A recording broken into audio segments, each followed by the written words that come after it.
everyone. I wanted to take a moment to talk to you about the upcoming election. There's a lot of races up and down the ballot in New York City that I hope you make your voice heard on. But there's something I'm really excited to vote for, and that's community board term limits.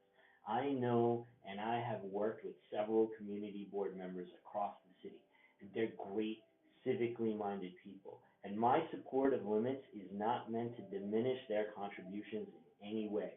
This, to me, is about having a system that works for everyone, everywhere in the city. You might be asking, what is a community board? Community boards are essentially the most local form of government we have in New York City.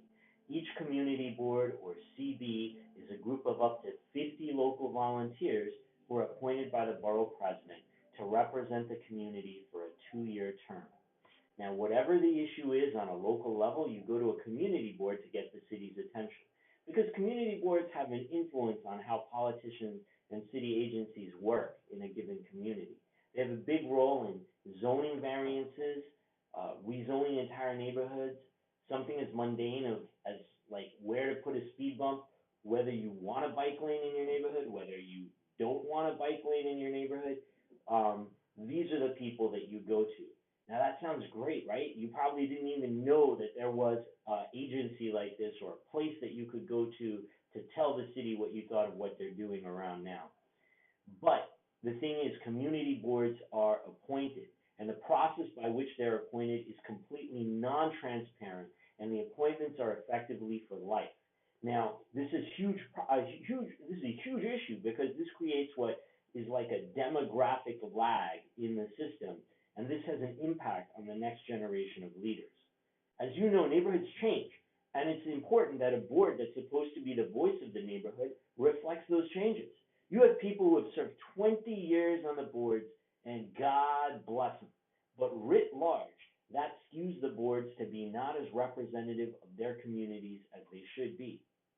And those changes are particularly obvious in New York City's most diverse borough, Queens.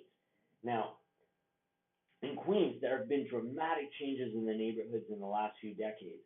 But since the same folks are getting appointed for life, newer communities have effectively no voice in decisions that concern their neighborhoods. Now, the other thing is that we should celebrate the service of people who are willing to serve their communities for so long. But we need a balance. We can't have boards skewed so much older than the community at large. We need people from each generation because each generation has something to contribute. The other thing that you see is there are many more men who are appointed than women. Now, I have to say that my own community board, Community Board 11, has an all-female executive board, which is really cool. But that is very unusual in New York, unfortunately. Now, speaking of the future, the New York City Council, which is the legislature of New York City, consists of 51 elected officials, and 30% of them, 15 people, got their start on a community board. So think about that for a moment. We have a situation in Queens where community boards are less diverse, much older, and much more male than the communities that they represent. And we know that the boards are an incubator system, if you will, where new leaders are learning how to work a room, how to build consensus, how to whip votes. But this new generation of leaders, they're not at the table, they're not learning because there's no space for them. So this is an issue that concerns me. And as Americans, we should expect elected officials to provide us with data so we can hold them accountable if they're doing a bad job.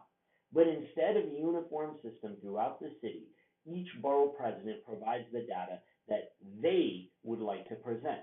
For instance, the Manhattan president provides you with who is appointed and by whom, but not any demographic data on the people who are appointed. The Brooklyn president publishes geographic data, but nothing else. And the Queens president just publishes a list of who is appointed. If this initiative passes for the first time, this is the thing that I'm most excited about. Borough presidents will be required to record the geographic, demographic, and gender data for applicants, and then tell us that this many people from this group and applied and this many people from this group were appointed. Finally, this system will have daylight. The current system is not good, and Ballot Initiative 3 will establish establish a uniform process that is subject to review by the public, by us. It will let current community board members serve another 8 years before taking 2 years off. That's all we're talking about, 2 years off.